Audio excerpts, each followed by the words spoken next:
Bismillahirrahmanirrahim. Assalamualaikum warahmatullahi wabarakatuh.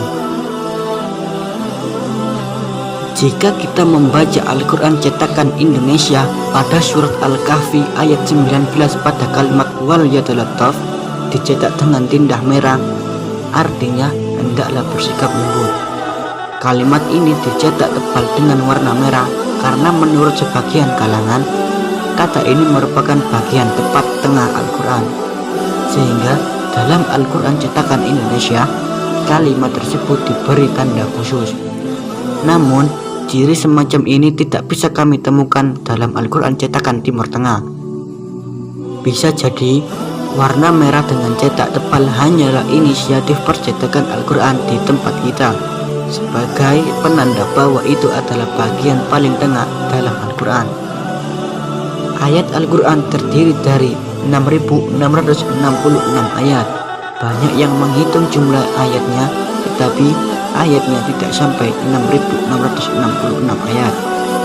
Para ulama sepakat mengatakan bahwa jumlah ayat Al-Quran lebih dari 6.200 ayat. Namun beberapa ayat lebihnya mereka masih berselisih pendapat. Menurut Nafi' yang merupakan ulama Madinah, jumlah tepatnya adalah 6.217 ayat. Sedangkan Syaibah yang juga ulama Madinah, jumlah tepatnya 6.214 ayat.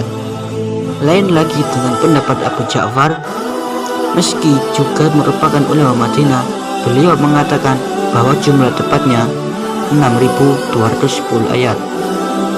Menurut Ibnu Katsir, ulama Mekah mengatakan jumlahnya adalah 6.220 ayat. Lalu Asyim yang merupakan ulama Basrah mengatakan bahwa jumlahnya ayat Al-Quran ialah 6.205 ayat. Hamzah yang merupakan ulama Kufah sebagaimana yang diriwayatkan mengatakan bahwa jumlahnya 6.236 ayat. Dan pendapat ulama Syariah sebagaimana yang diriwayatkan oleh Yahya Ibnu Al-Haris mengatakan bahwa jumlahnya 6.226 ayat. Jadi kita tidak mengetahui apakah titik tengah yang dimaksud kalimat wal yatalattaf dihitung dari kalimat atau ayat atau huruf Al-Quran. Ngomong-ngomong soal kalimat wal yatalattaf, banyak kabar beredar tentang Utsman bin Affan yang terbunuh dan simpahan darahnya mengenai mushaf Al-Quran, tepatnya pada kalimat wal yatalattaf. Berita ini tidaklah benar, melainkan simpahan darah Utsman bin Affan mengenai mushaf Al-Quran pada surat Al-Baqarah ayat 137. Dikutip dari buku Inilah Faktanya karya Utsman bin Muhammad Al-Khamis, seseorang bertanya kepada Al-Hasan Al-Basri. Ketika itu dia sudah lahir karena dia termasuk tabi'in senior. Apakah ada di antara mereka yang membunuh Utsman itu seorang dari kalangan Muhajirin dan Ansor? Al-Hasan menjawab, para pembunuh Utsman adalah orang-orang keras dan kasar dan berasal dari penduduk Mesir, Torik Khalifah. Meski demikian, orang-orangnya bisa dikenali. Mereka adalah Kinanah bin Bishr, Ruman al-Yamani, seorang yang mempunyai panggilan Jabalah, Sudan bin Humron, dan seorang yang dijuluki kematian hitam dari Bani Sadus. Ada yang mengatakan di antara mereka juga adalah Malik bin Asyidar An-Nakai. Mereka itu tokoh penggerak fitnah yang menimpa Utsman bin Affan. Adapun orang yang membunuhnya secara langsung, menurut pendapat masyhur, dia adalah orang Mesir yang bernama Jabalah.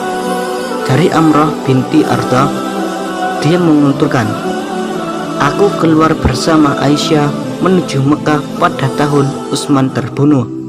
Kami kemudian melewati Madinah. Saat itu kami sempat melihat mushaf yang berada di pangkuannya saat dia dibunuh.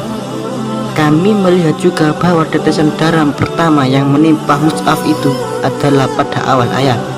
Maka jika mereka beriman kepada apa yang kamu telah beriman kepadanya, sungguh mereka telah mendapat petunjuk.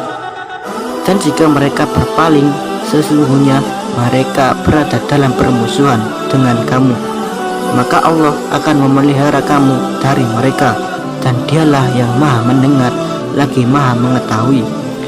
Quran Surat Al-Baqarah ayat 137. Amrah melanjutkan, maka tidak seorang pun di antara para pembunuh itu yang mati secara wajar. Riwayat Ahmad. Mushaf Al-Quran tertua tersimpan di Tashkent, Uzbekistan, disusun oleh Khalifah Utsman bin Affan pada abad ke-7. Masih terdapat bekas tetesan darah sang khalifah ketika ditusuk pedang saat membaca surat Al-Baqarah. Mushaf yang tersimpan di Tashkent terdiri dari 338 lembar dan merupakan sepertiga dari isi Al-Quran seluruhnya. Untuk menguatkan bukti tersebut, juga pernah dilakukan tes DNA atas bekas darah tersebut, dan hasilnya benar, itu adalah tetesan darah manusia pada abad ke-7. Sayangnya, mushaf asli karya Khalifah Utsman bin Affan tersebut tidak boleh difoto. Wallahu a'lam bishawab. Wassalamualaikum warahmatullahi wabarakatuh.